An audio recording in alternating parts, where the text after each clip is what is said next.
In this video, we are going to study about the inventory management and control. What is inventory? It is an itemized list of goods with their estimated worth, specifically and annually account of stock taken in any business.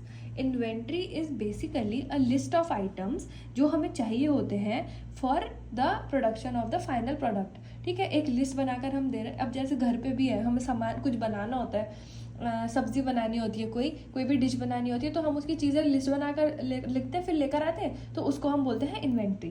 Categories of inventory are: first is the production inventory. It includes the items manufacturing to the company specification. MRO inventory is the maintenance, repair and operating supplies which is consumed in the production process.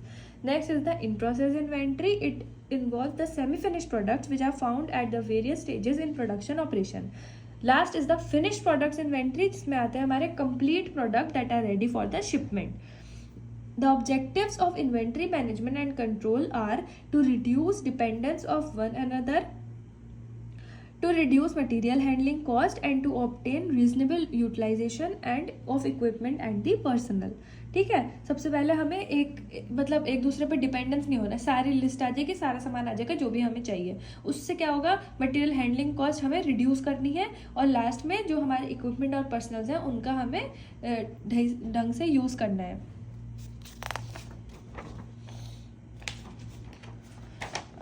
Now next is the maximise customer service.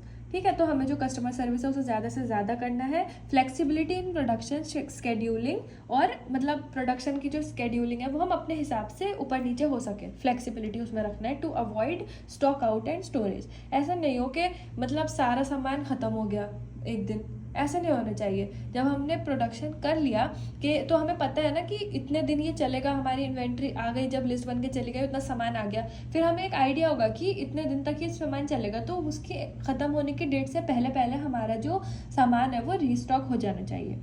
Next is the inventory cost. The cost factors must be considered while taking any decision regarding the inventories. इसमें आती है हमारी ordering cost, which is the cost of placing an order with vendor of the material. ठीक है, फिर आती है हमारी carrying cost या फिर holding cost. Cost connecting directly with the material such as deterioration, storage, etc. Next आती है हमारी out of stock या फिर shortage cost. इसमें हम क्या करते हैं, back ordering. फिर इसमें रहता है हमारी lost sales और customers goodwill. Next is the cost of item. इसमें रहती है हमारी direct cost of item. Setup cost include production charge, ship equipment change over, report preparation etcetera. Role of a pharmacist in inventory control involve maintaining the list of name, address and telephone numbers of drug manufacturers, wholesales and local representatives. जितना भी जो भी आसपास लोग हैं इस चीज़ का business कर रहे हैं, हमारे जो रिक्वायरमेंट है उसके अकॉर्डिंग जो हमें रॉ मटेरियल चाहिए वो जो बेच रहे हैं उनका कॉन्टैक्ट्स रखना, प्लस जो हमारा फिनिश प्रोडक्ट्स है उनको बेचने के लिए जो होलसेल वाले पर्सन हैं उनका कॉन्टैक्ट रखना. Next is preparing detailed specification of drugs, chemicals and the biologics.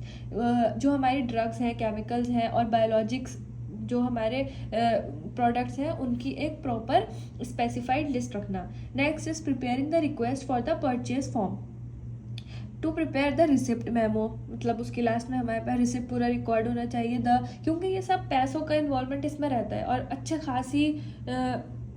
खासे अमाउंट में पैसे इसमें यूज़ होते हैं, तो इसको हर चीज़ इसमें डॉक्यूमेंटेड रहनी चाहिए. कोई भी एक चीज़ है तो उसकी भी जो रिसिप्ट रहती है वो इन रिकॉर्ड होना चाहिए. Next is preparing return goods memo when ever applicable. Next is the techniques in inventory management. कौन कौन सी टेक्निक्स है?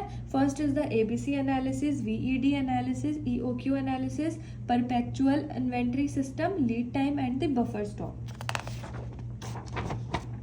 Now let's see them in detail. First is the ABC analysis.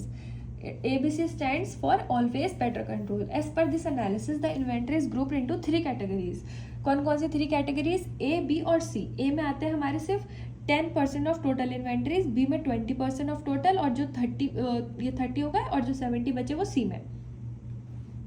ठीक है, तो कंज्यूम 70% ऑफ टोटल बजट. ये A items में 70% budget का इसी में ही आ जाता है. ठीक है, जो आइटम्स कम होते हैं मगर बहुत ज़्यादा एक्सपेंसिव होते हैं। इसमें 20% आता है, इसमें 10%। इसमें बहुत ज़्यादा स्ट्रिक्ट कंट्रोल चाहिए, इसमें मॉडरेट, और सी में लो। इट रिक्वायर्स लो और no safety stocks, it requires low safety stocks, it requires high safety stocks. ठीक है, it is handled by senior officers, ये मिडिल मैनेजमेंट और ये कोई भी ऑफिशियल मैनेज कर लेता है। Next is the VED analysis.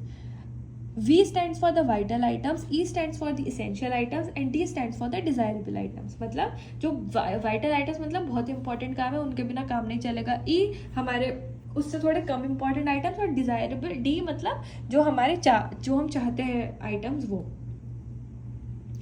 EOQ analysis. EOQ is the quantity of the material to be ordered at one time which minimizes the cost। तो EOQ कैसे हम एनालाइज करते हैं? Under root 2AB upon C। A stands for the annual requirement, B for ordering cost, C for carrying cost। Next is the perpetual inventory system. This method